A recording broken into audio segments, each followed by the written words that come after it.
All right, hello everybody, and welcome to the February 2nd, 2021 instance of the SIG Windows community meeting.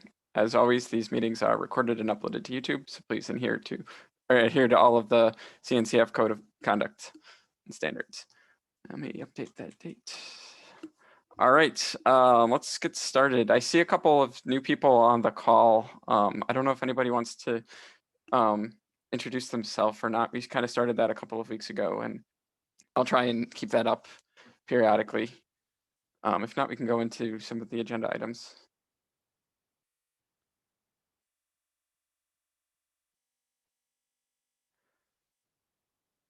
All right, I guess I'll start with some of the agenda items. First thing to note is last week, Jay here hosted the VMware's TGI Kubernetes and focused on Windows sessions. I think there was a lot of great discussions, a lot of great demos. We went over a lot of network policy support where we are on Windows and various cloud providers and CNIs, and demoed privileged containers. That was pretty neat, and a couple other things. Anything you want to say about that, Jay? How do you think that went? I thought it was cool that everyone showed up to help, and it was great to meet Danny and the rest of the crew. So I appreciate everyone coming to hang out. I think, Mark, at some point, maybe we should do a more polished demo of it that isn't so like hacky and rushed. But I mean, I felt like at least we got it out there. So thanks a lot for giving us those artifacts last minute. I think it was really cool that we were able to at least show people that. So appreciate it. Yeah, we kind of had a very hacked up set of binaries, but I think Perry and Jay were able to get Node Exporter running in a privileged container without much fuss and have the metrics just stream to Prometheus. So that was great. That's kind of exactly how I'd hope a lot of these privileged container scenarios would go on Windows.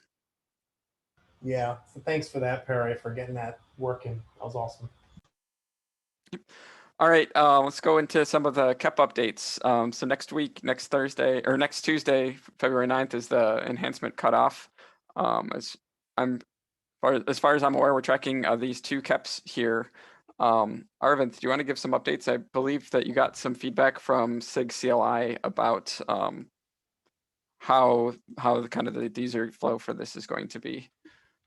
Yes, I can give an update. I also want to call out that I changed the title of the KEP to Node Service Log Viewer in case you need to update that spreadsheet, Mark.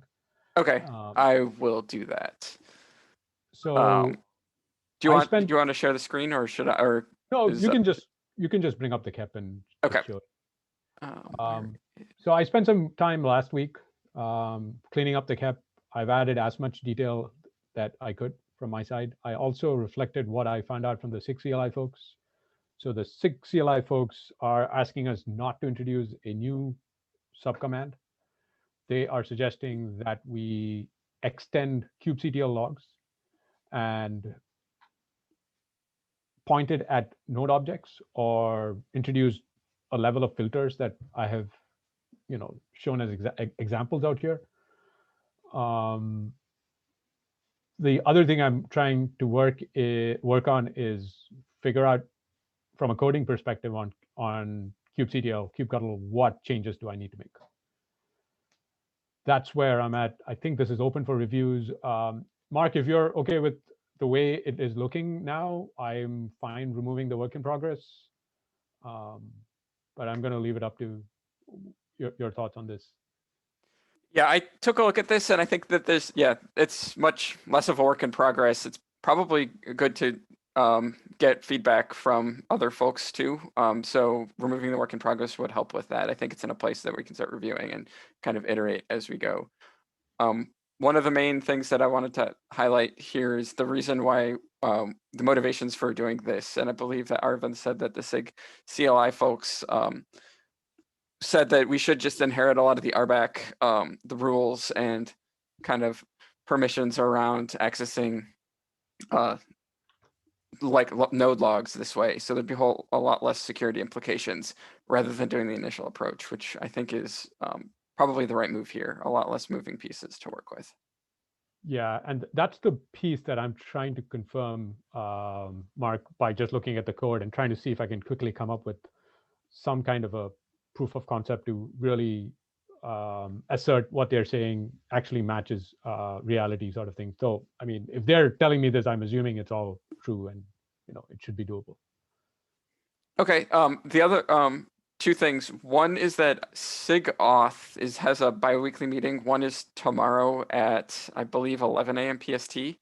If we're concerned about that, we can bring this up. I'm bringing the privileged container cap up for them too, so I'll make sure to add this, and we can maybe hopefully have time to go a little bit deeper into this with the SIG Auth folks who would probably also be able to definitively let us know that. Okay.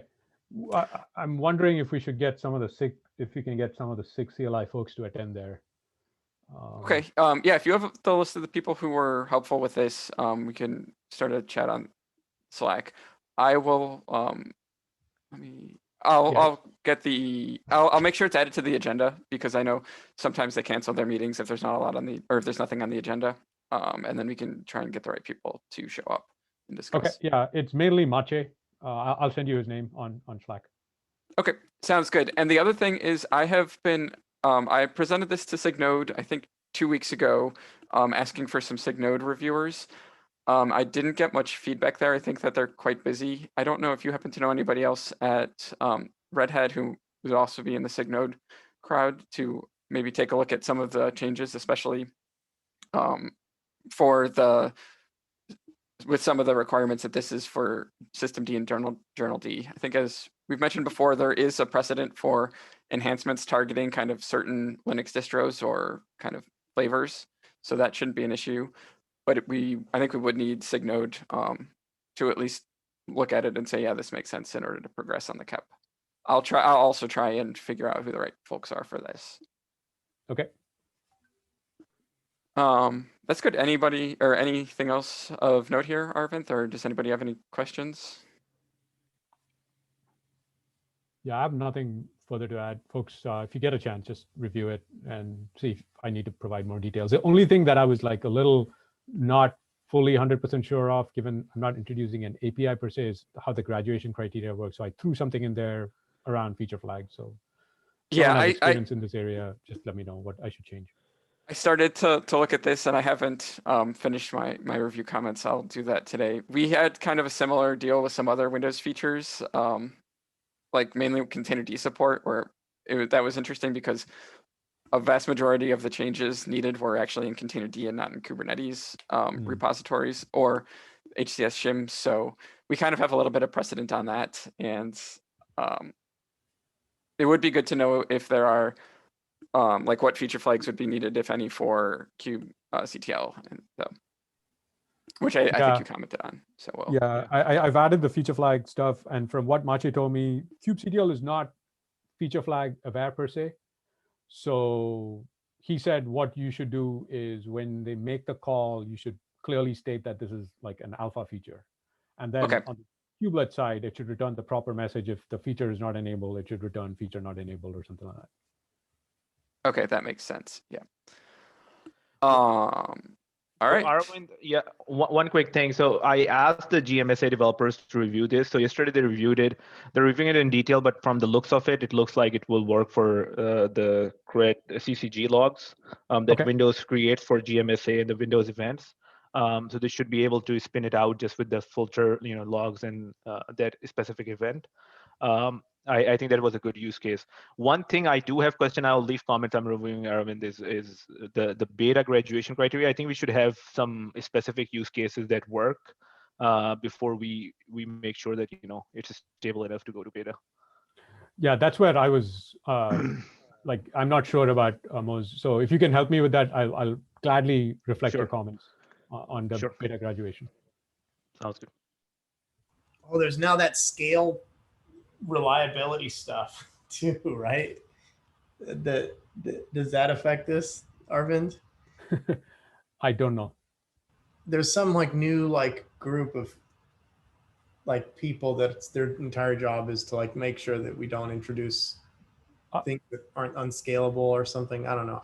I suspect if it's log collection related, it might. That's the production readiness review. Yeah. Oh, the PRR stuff. I tried to fill out all I could, and some of them gets more difficult when you go from alpha to beta. Like when you're introducing it alpha, you can it's a little easier. You just need to show what feature flag that you're having. Yeah, I think for this type of enhancement, it should be fairly straightforward. Like a lot of the concerns are is if they're introducing new like new objects of any sort that may kind of have an exponential explosion of API calls that could starve the API server, and also just making sure that there's a very clear path for disabling these features if for whatever reason it causes an issue in production.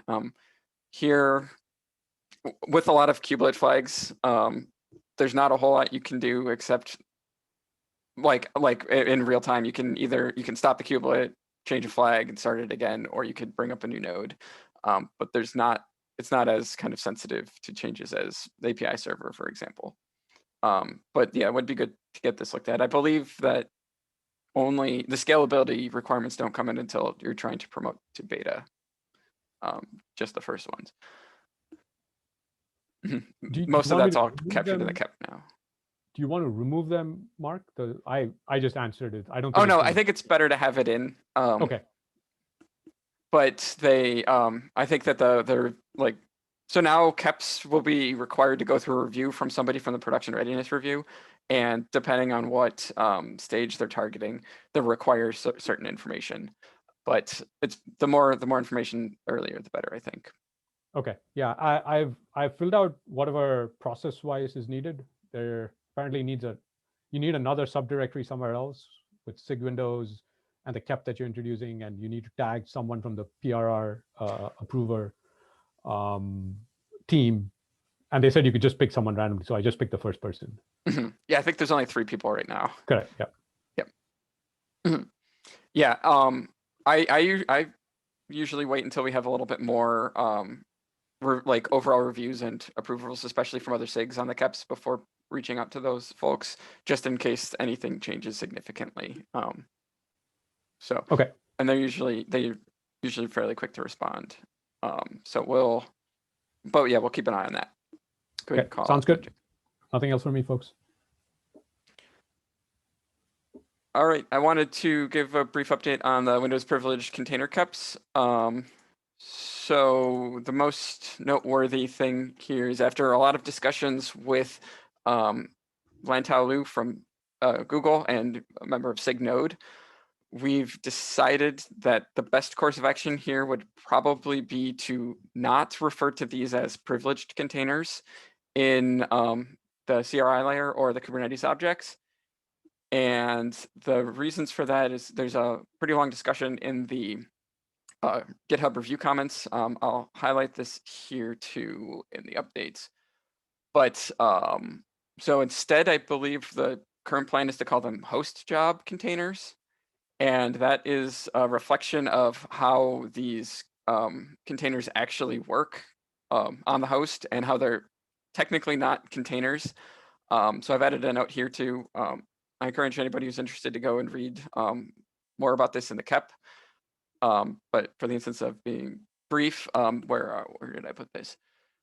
So some of we discussed in great depth about reusing the existing privileged flag, or even adding a new privileged flag onto the Windows Security Context job option or Windows Security Context options.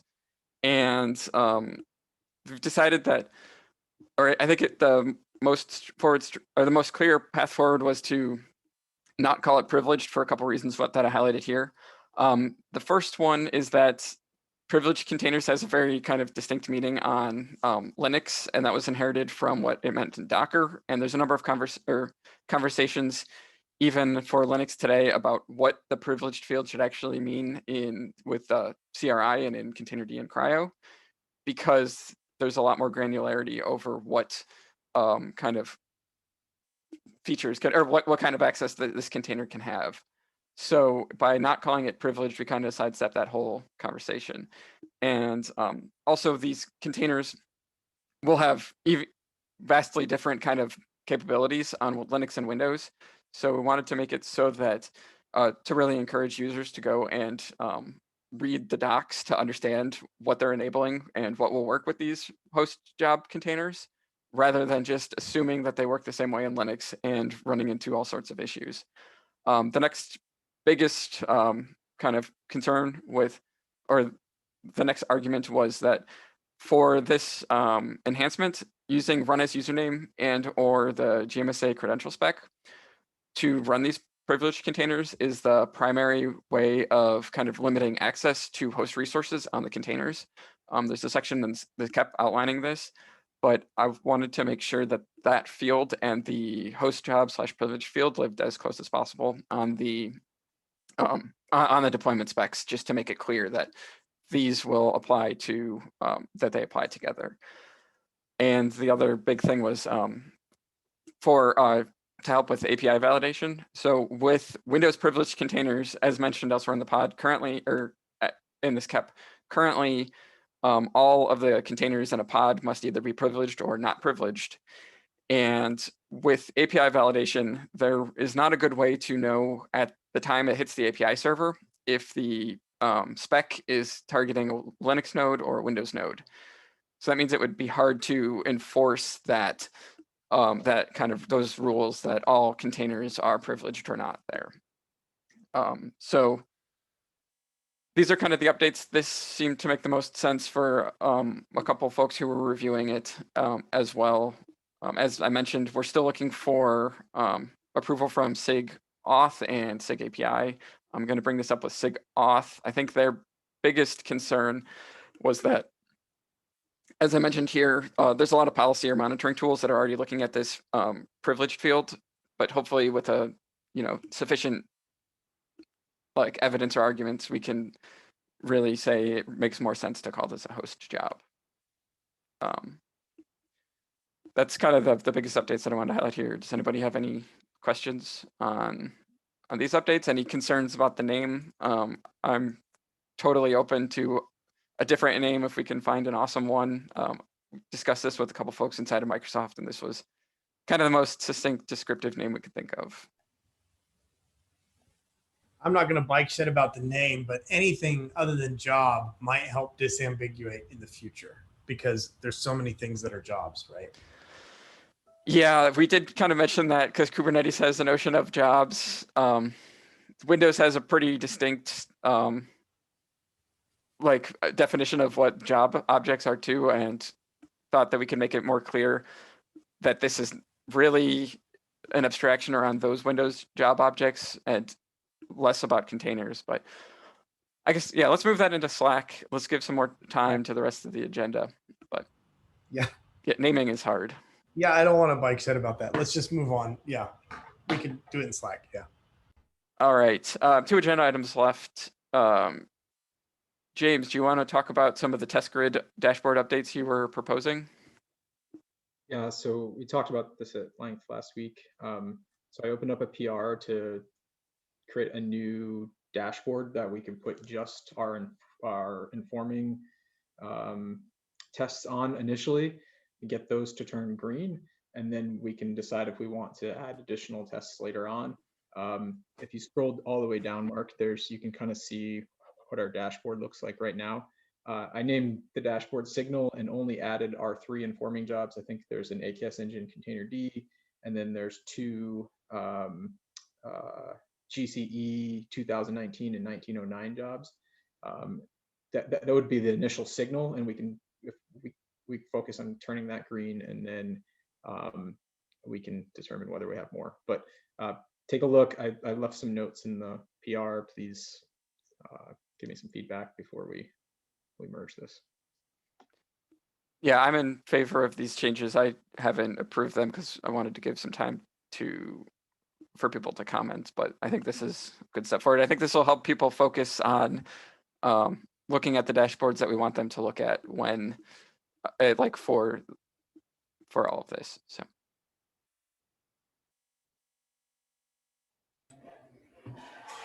yeah, I feel the same way.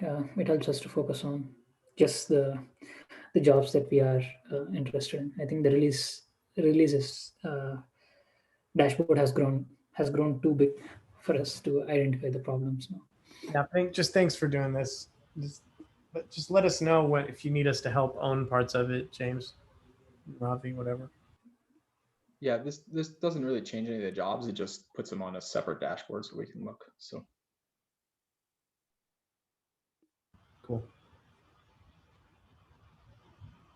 All right. I guess we could go into the last agenda item on here, which is Windows Defender overhead with Container D. I know that there's been some talks recently on Slack, and a couple folks have reached out to either Muzz, myself, or other folks at Microsoft to kind of discuss this. So I wanted to kind of open up a discussion here, especially because we're very interested in seeing some specific scenarios that other folks may be encountering around Container D and Windows Defender performance that we may or may not have been able to replicate here at Microsoft. So Muzz, do you want to help drive this part of the conversation, or I can take over? Sure.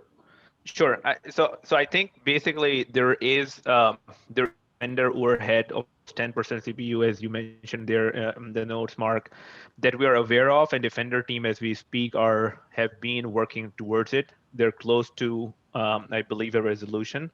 But that only accounts for 10% CPU overhead when running the containers, right? But we have heard about these pull image, when you're pulling the container D and unpacking them, it's taking % more CPU kind of thing. That is, don't even know because we haven't seen it. So if somebody could help us give a little bit more detail, we'll be able to communicate that to Defender team, and they can.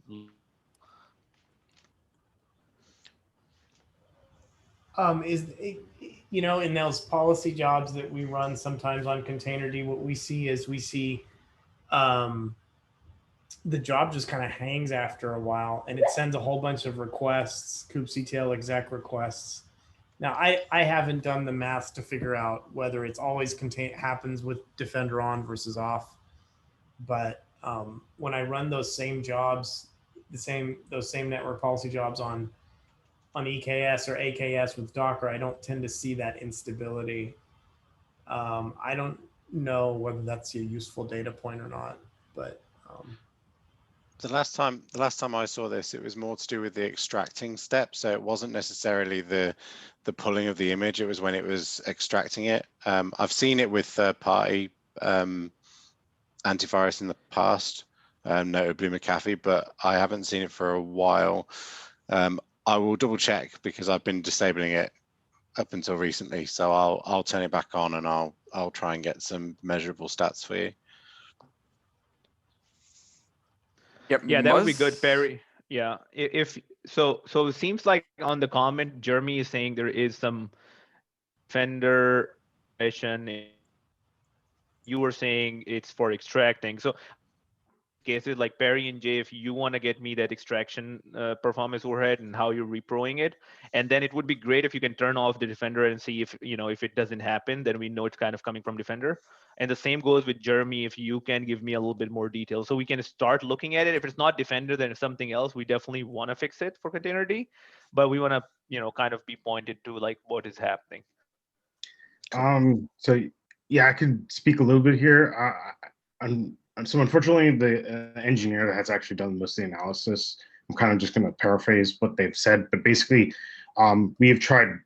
We have this tool that will give us metrics of pull performance, I believe, from the server core image on various machine types on GCE, and we have observed a general regression with.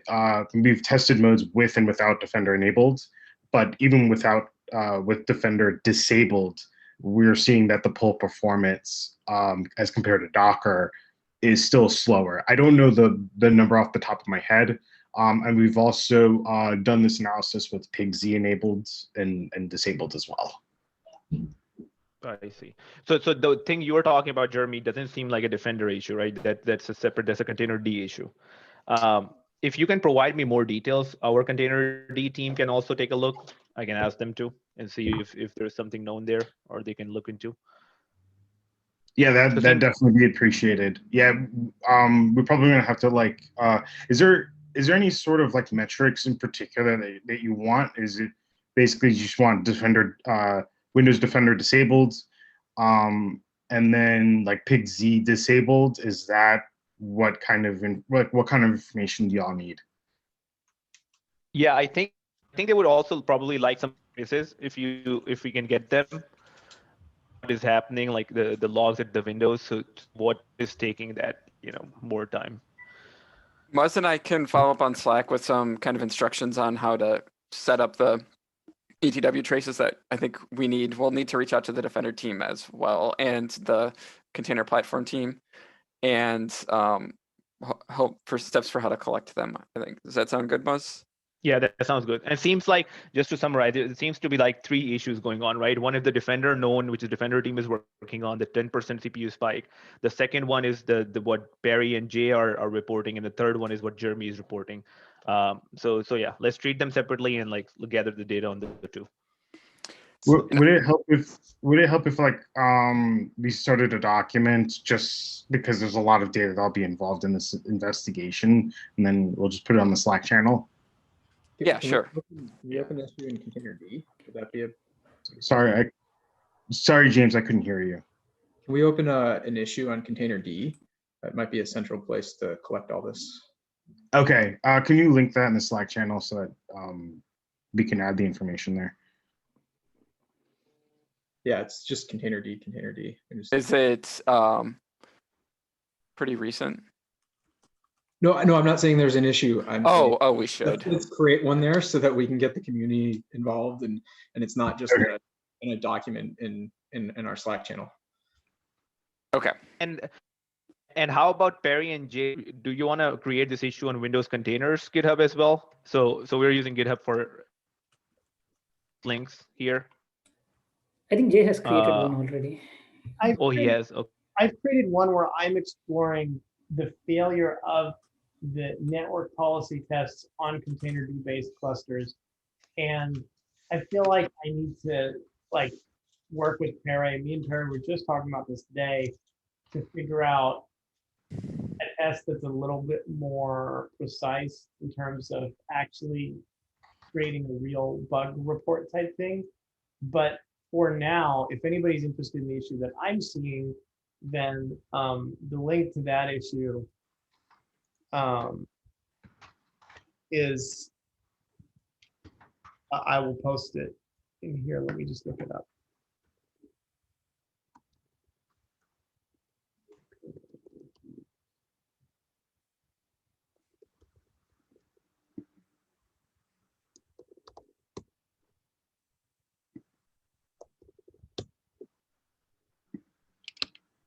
And Jay, this issue you are gonna paste, is it about the hanging policy job? About the what? The policy jobs hanging. Yeah, yeah, because like that's kind of the thing that I'm actually seeing, but I don't. Okay. And Perry. Yeah. Okay.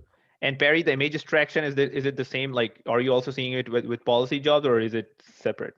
It was like, general. I started noticing it when I was started to use Cluster API, and it was just taking forever to pull some images down.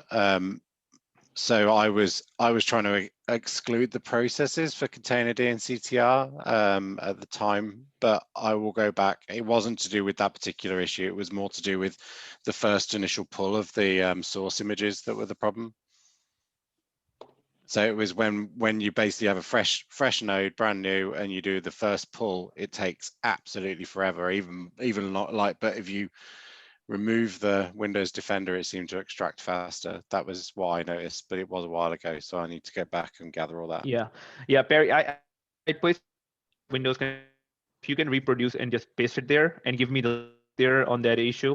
And Jay, your link, I'll also take it, and then Jeremy will create one in containerd and we'll track it. So all the tracking will be done in GitHub. We'll just okay. Does that work? Mm-hmm. All right. Sorry, folks. I need to drop for the SIG node meeting. I will appoint James the host. And as always, thanks to everybody for all your contributions. You're doing awesome work. Bye. Thanks, Matt. Thanks, Mark. Bye, everybody. I guess I got nominated. Is anybody else? Are we done with talking about the container D, or do we have anything else anybody wants to say there? I just Actually, created wanted to talk. Sorry, go ahead, Jeremy. I just created the issue, so I'll paste it here. Oh, thank you, Jeremy. This is awesome. I'm taking it here. Ravi? Yeah, so I want to talk about the file and disk container D issues that I created. Like as of now, we do not have any pre-submits using container D. I switched to Docker, and as we noted, like last week and the week before that, there were issues with storage. I want to bring that up, but I think Jing is not here. We already have issues around the tests that are failing. So perhaps I can assign it to her and then let her have a look at them. Okay, sounds good. Yeah, I know we have one open for the CSI entry issue. Yeah, like those are different from the pre-submit ones. It's actually failing after a certain stage. I'll find out the GitHub issue and then I'll paste on Slack. But that's all I have. Else? All right. Well, hopefully have a good day. Thanks, guys. Thank you. Yeah. Thank you. Bye.